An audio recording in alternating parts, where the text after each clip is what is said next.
This is the man behind the camera. In this show, we will be talking to a videographer about their experiences, their trials and tribulations, and how they got on their way to success. In this show, we will inspire others who dream of becoming a respected director and filmmaker on their journey. Let's get the show on the road. Welcome to the man behind the camera. I'm your host, Cameron Olmo, and my guest today is Sam Mcgrath. How you doing today, Sam? I'm good. How are you? I'm doing good. The first time we met, I believe it was at Lollapalooza in Chicago about 2 years ago, was it? Yeah, 2021. Right. And what was that like for you? It was really dope. It's funny, that was like the first festival I think I like ever shot. And it was cool because that was also like the first festival I ever went to, like as a fan. Like I went to Lollapalooza back in like 2019. So it was a cool moment being there, actually like working, like shooting for an artist, So it was really cool. And I love Chicago. Chicago's a dope city, so it was great. And you said that was the first festival that you've ever recorded at. Yeah, What yeah. was the first concert that you ever did? And who was the artist for? First concert I ever shot was actually a Lil Keed concert back in 2019. Yeah, the way it happened was he was performing at like a sneaker con, like one of those events, and I went to it because I wanted to like shoot there. So I brought my camera and shot like the sneaker con, and then he had a show that night. Because this was when I was living in Boston, so he had a show that night, and I like met one of his managers like at the event, and I was like, yo, I want to shoot the concert tonight, and he's like, all right, bet, yeah, like DM me on Instagram, like your full name, and I'll get you on the list. And then that's how it happened. I pulled up to the show later that night, and then they got me in. Shout out Lil Key, R.I.P. Well, if you don't mind, I want to go back a few years. Just to when you first started out, how did you first start out? Did you just have like a camcorder? Did you start recording with just your phone? Or what? How did you start out? Yeah. So I always had a camera like growing up. I used to film vlogs with like my friends in high school. I used to film vlogs in high school and stuff with my friends, like probably my junior, senior year. And then kind of going into like after I graduated, I started shooting music videos for like some local artists. And eventually from there moved to LA and like really started shooting a lot more music videos. Because when I moved to Los Angeles, I wasn't really going out there to like do music videos full time. It just kind of happened. I was like going out there to make connections because I had a clothing brand at the time that and my manufacturer was in LA, and then my roommate also had a big clothing brand. So I moved out there, but I was shooting music videos to just make money out there, and eventually it became my full-time job, and I haven't stopped Right. since. And for your clothing brand, it was under the brand name Immortal, right? Yes, it And as was. for how you started out in high school, what kind of camera did you have at first? I had like a really like a some like it was not that good. It was like a camera my mom had to take photos of me in like baseball and like sports. It was like one of them like almost like handy cam type things. And I was just shooting vlogs on there, and then eventually I got like an A6000, I think. And then from there, I got like a A7S, I think it was A7S2, and after that A7S3, and now I got like I've been like using Sony like kind of my whole life, the Sony brand. But yeah. And how long were you making clothes under the name Immortal for? I think from like 2018 to like 2020, 2021-ish. I still make clothing here and there just like for fun, just for like me to wear, because I'm a very creative person. Like I like wearing stuff that I make, you know what I mean? So I like I made a shirt like a few weeks ago, just and like printed it, because I have some homies that have manufacturers, and then just for like me and like a few friends to wear, like nothing, like no crazy numbers. I just like wearing stuff to express myself, but on like my clothing. So I still make clothing here and there. I design clothing all the time. I haven't really dropped any as a brand, but I had my brand for about like 2 to 3 years, and yeah, I was dropping a lot of clothing, got a lot of my favorite artists in And them. your favorite artists, such as Lil Skies, Ian Dior, and 24K Golden, they were wearing your clothes? Yeah, there were a lot of artists that was wearing my clothes. Yeah, Right, yeah. right. And you met them after you found out they were wearing your clothes. What was that like when you found that out? Oh yeah, it was super dope. Yeah, no, I like, and like when it comes to like even artists I work with, or like artists that wear my clothes, or people I work with, like I always just like working and getting to know artists that like I really like actually enjoy their music, and like support what their message is, like so it was really cool, like just meeting all of them, getting to work with all of them, and definitely a cool experience for sure. Okay. And if we go back to when you first came out to LA and you started filmmaking, you learned by another videographer named Xandros, right? Yeah, he was local videographer, but he's been in the game for a minute. Definitely helped me out a lot throughout the way. Just showing me how to I would go to shoots with him in Boston, and he'd show me the ropes kind of. And he's been around a lot of artists that I work with like to this day. Like he was on tour with like Skies and Landon back in like 2018, 19. And so he helped me just also just how to approach artists the right way, right treatments, like a bunch of stuff. He definitely helped me out along the way for sure. Awesome. Do you always carry around certain cameras or do you just bring everything all together? Because I kind of wanted to ask you that the last time we were in New York during the summer. Yeah, it really depends. I mean, I think when I saw you last, it was on tour, so I had everything with me, because I couldn't like go home and grab anything, So, I had like basically everything I really needed on tour. But if I'm like just going to like a little shoot, like I kind of basically pack accordingly what I'll need. But if like say I'm gonna go somewhere and I don't even know, sometimes I try to bring as much as I can, so I don't, I'm not empty-handed and need something I'm gonna need eventually, like later on throughout the day or week. But I think when the last time I saw you, I had basically like my whole setup. I brought even some lights on tour, tripods, all that. So yeah, it just Has there varies. ever been a moment where you were empty-handed? Oh yeah, yeah, definitely. But I always somehow make it work. And sometimes like those days, because I'll have days where like I'll just go to the studio with an artist and I'll end up shooting a music video that night with them. Like the last video I did with guys that dropped, it was called Make a Toast. We literally shot that in an Airbnb he had when he was out in LA. And like I luckily I had like a few lights on me and then like my camera set up, but it's like I didn't have no like crazy, production and stuff. It was just we were just chilling at the crib, and because we were planning to shoot that song for like a minute. Like he sent it me a while ago, and then we were supposed to shoot it like a few different times, and then we were just chilling. And he was like, "Yo, honestly, we could do a few scenes here, and then like shoot some more like tomorrow." And we ended up shooting the whole video that night. So stuff like that always happens. You never know. When you're gonna need to pull out the camera and shoot a video or shoot a little vlog or whatever. Just always just be prepared, or at least use what you got to the fullest. So that's what I always try to do and strive for, even if I am a little bit unprepared. But sometimes, those moments and those videos, like that's why I love that video so much, because it's like we were really like not even planning to do something, and we end up shooting a whole music video. Like we were just chilling. Like I think that comes a lot with like when you're working with an artist that you'd be working with a lot. Like me and Sky's been doing stuff for a minute now, and we're really comfortable with each other. So it's like we just he just trusts the vision, and just like whatever I'm like, whatever type of shot I want or how I want to light it, he's like, let's do it, let's run it, like let's do it. He's cool with whatever. So shout out Skies for sure. Nice. And was Skies the first rapper that you started working with, that you started making music videos for? No, I was shooting a lot for some local artists when I was back in Boston, and then right before I moved to LA, I did like 2 videos with Bernard Jabs. I would say Bernard Jabs was probably like the first like rapper, I guess, in the music industry, because I was working with, and still to this day he's definitely like one of my closest homies. And so yeah, probably like Bernard. And then when I moved to LA, I lived in the Cuff Boys house, and I was living with my friend Johnny, Cam Haller. Cam Haller owns the YouTube channel Cuff Boys. He does a lot of rap and music type content, and then Landon Cube, who's obviously an artist. So it was Bernard and Landon were the 2 guys I was riding with really early on, and definitely grateful because they definitely helped me like a lot throughout the way. And as well as Cam, just being in the music, game, doing like these vlogs and, interviews and all that stuff. I just met a lot of people and made a bunch of great connections throughout the way, which helped me definitely to this day. So I definitely give all those guys a lot of credit for sure. Nice.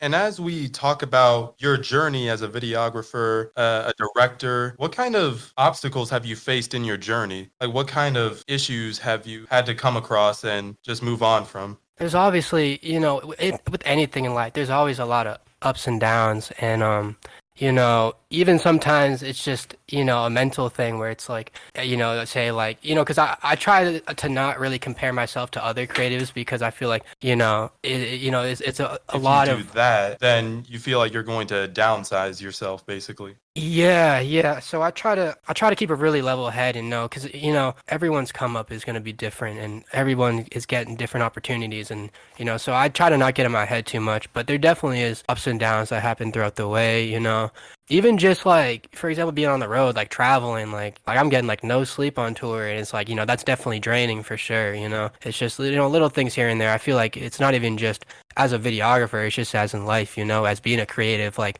living in LA, like I moved out, I've been living like, not on my own, but like not like, at my parents' house and all that stuff, like, across the country, because I'm from the East Coast. So I'm moved on the West, left all my friends from back home, and, I don't even get to see my family that often. So I definitely think like, that could be a struggle for sure. Like, because I don't see all my friends and families, but, I'm obviously making new friends and, and family out here. So, there's ups and downs for sure. I feel like a down can turn into an up, it's like, it just depends. But there's definitely a lot throughout the way. But I feel like for the most part, I try to keep a level head and make sure to keep things moving. I don't try to get in my head too much about like little things like that. I try to always just keep improving. And if something doesn't turn out the way I want it, I try to do something even better, to fix The it. thing So. that keeps you going is your love for creating content and your love for doing what you do, basically. Yeah, because I like doing a little bit of everything. Like I don't just do videos. I be doing a lot of graphic design. Like usually a lot of times when I do like a music video, I'll design the cover art too for the song. Like I just always try to be creative and get myself in different avenues to give myself different opportunities. I feel like that's what keeps me, my business afloat. Is just doing many things. And I feel like that's one advice I could give to a lot of creatives is like don't put a box around yourself, like you learn every program, try new things, you know what I mean? Because I feel like that will also help you get a lot of For me, opportunities. in my kind of situation, I don't really have a lot of fancy stuff. I only work with my laptop. I have DaVinci Resolve. At first, I started using Premiere Pro, but I couldn't afford the whole trial thing. I could only export certain videos, but then I discovered DaVinci Resolve, and I started using that ever since. Even though I couldn't do any very special effects. It's a love of filmmaking that keeps you going. Whether it's about making views or having giant views or getting big subscribers, sometimes it doesn't really matter. Now, the way I started out was my brother had convinced me to make YouTube videos because at the age of 16, I had no idea what I wanted to do with my life. So I was in LA at the time with my dad and my stepmom. We were all trying to figure out if we're going to start YouTube channels, what are we going to do? I didn't know what I was going to do. And I figured I could do stories. I could tell stories because a lot of crazy things have happened. And at the time, I met Nolan Riddle. I mean, you've met Nolan Riddle, right? Yeah, And hell he yeah. let me record my first YouTube video with one of his camcorders. And then after I went back home, I couldn't really edit on his computer. So I had to download Premiere on my phone and edit all my videos there. And as I kept going, that's when my love of creating videos just kind of went on with or without any fancy effects. So is that what it was like for you when you first started out? You were very limited on your equipment until you just kept going and going? Well, I had an when I first started like editing videos and doing graphic stuff, I had an iPad because at the time I needed an iPad for school. Like that's what we had our textbooks and like took our had our notebooks and took our tests on there. I had an iPad already because I needed one, so I had like iMovie and like Procreate and I was like drawing stuff on there. And that's where I really got into graphic design. So as far as like definitely didn't have like the super fancy editing softwares and stuff I do now. It's just you just build up. You go from like iMovie to Premiere to Final Cut, whatever.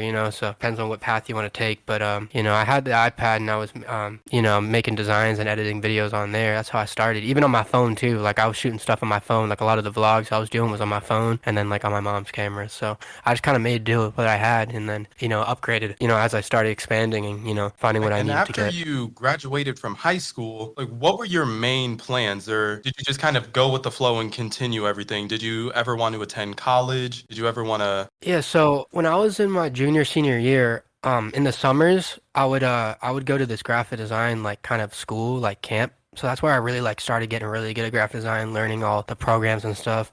So I had college credits like in high school for like so if I wanted so when I graduated I could have went to that school and like completed like I was already kind of ahead when it comes to the creative side of stuff in the college side. So but I really like and basically what I was doing and I was telling my parents I was like I'm gonna take a gap year because I still like I knew I wanted to do something creative. I didn't know what, I didn't know if it'd be, straight clothing, videos, vlogging, whatever. So I was like when everyone was in school and stuff, like probably like September to like the fall area scary. Everyone's going to school during their freshman year. I was like out filming concerts, like hitting up managers, DJs, whoever I can, literally anyone that I can get in contact to get into a show. I would hit them up, and I was shooting. I shot like the Lil Keed show, like I said. I shot a Landon Cube show, Lil Skies, Landon and Ian Dior show, and then I think right after that, COVID hit. So then after when COVID hit, I ended up getting the opportunity to move to LA later into the summer. I moved to LA, and then from there, I was in LA, with a bunch of people. I was living in a house and just creating content however I can. I was filming vlogs for the Cuff Boys channels, taking, doing photo shoots for my friend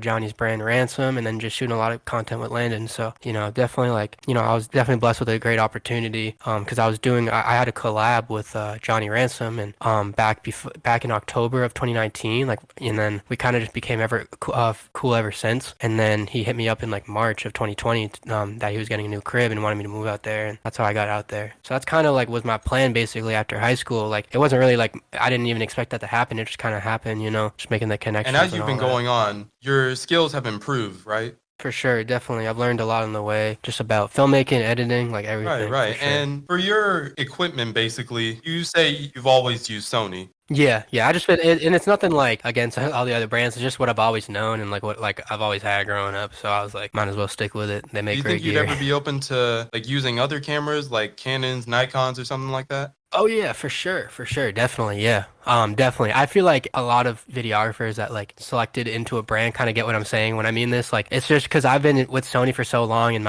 all my lenses, everything I use around it is Sony. That like if I wanted to switch over, which I've been tempted to, I would just have to like literally change my whole setup and like almost like learn a new camera. Like I have to get new lenses, everything. That will just take a minute to do. I don't like waiting around trying to figure something else out. So I just am comfortable where I'm at. But I mean, in the future, I mean, who knows? I might switch over, try some stuff out. I've been playing around with red cameras and a lot of the more cinematic, like bigger production cameras recently. So for like my bigger shoots, but yeah, I mean, I'm always open On for your whatever. story earlier today, you were shooting a music video with an older looking camera, right? Yeah, Super 8. Yeah, it's like a Super 8 camera. It's like film. I've been implementing that in a lot of my recent videos. I just love the really raw film like feeling and look that it has. Just to kind of, because I like using VHS cameras. I also like film cameras. So I just like playing around with a little bit of everything. Like I said, like I'd be playing around with a bunch of cameras just because I want to have knowledge on Right, right. everything, you know? The raw, grainy kind of look. I don't know what it is Yeah, about those type of cameras. They just have kind of a different feel to it.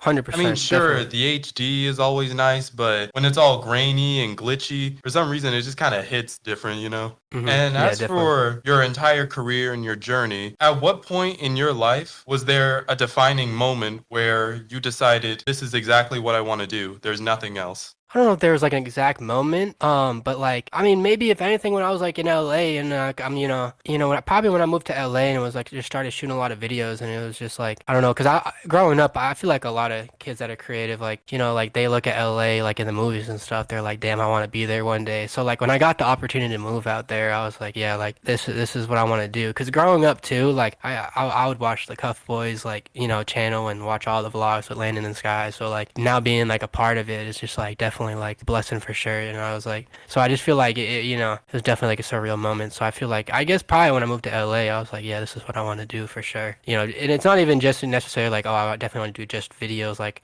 I see myself branching out to a bunch of different avenues, but I feel like just being in this creative scene with around these people, like, is like what I want to do. And as for your career as well, who would you say is your biggest role model? You know, the type of person who has kept you going, basically. I would say definitely just like the people I'm surrounded by. Like I'd be surrounded by Landon, Johnny, Cam. Like they're very they're always working and they always just inspire me to go harder. But definitely like there's a lot of other directors and videographers that I really like. I mean Nick Jandor, a close friend of mine. He's been killing it. And then I've been doing a lot of work with Cole Bennett recently, and just seeing him like on set is like super dope. Like he's such a creative genius. So like he's definitely up there for sure.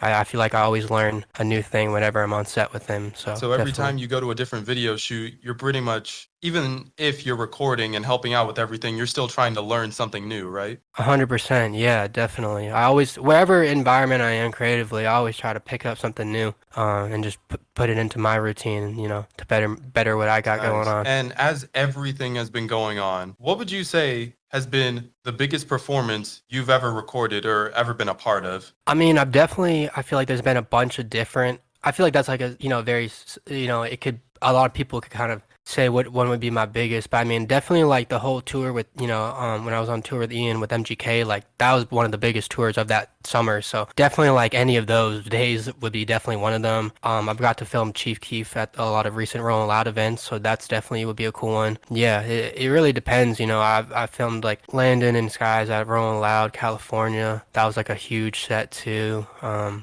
yeah, definitely been a few, but I'd say like those three moments, definitely be up there Nice, for nice. sure. And what would be your future plans? Do you ever plan on working with other names, or are you just going to go with the flow as everything goes on? I definitely want to work with a lot more names for sure, but I like going with the flow, seeing where my career, my creative process takes me, keep everything natural, Who knows, I feel, I want to do movies one day, do whatever, TV shows. So, wherever it takes me, I feel like it hopefully will be in the right path. And I think definitely I got a lot of stuff coming up throughout the summer as well that I've been working on like the past, 6 months. That should be coming out. A bunch of cool little stuff I've been filming and a bunch of videos coming out and a bunch of videos I've been planning out, different places to traveling. So I got, definitely a bunch of stuff to be on the lookout for Like sure. we're Definitely. reaching the end of the podcast. Do you have any words you want to say to the audience? Any words of inspiration? Any advice you want to give to any younger people who want to be large videographers or directors? Oh yeah, for sure. I mean, anyone can do. I feel like you could do anything in life as long as you put your mind to it, and just keep doing what you love. And I feel like never keep yourself inside of a box. There's way more to it than just that, for sure. Because like I was just like every one of y'all going to high school and stuff, trying to figure out what I want to do in life, and just work hard.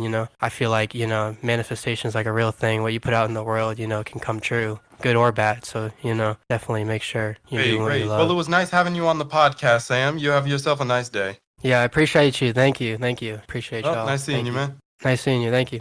If you enjoyed the podcast, be sure to tune in on iTunes, Apple Music, Spotify, and anywhere a podcast can be listened to. Or you can simply tell a friend about us so they can also pursue their glory. This is Cameron Olmo for the man behind the camera, and we'll see you guys next time.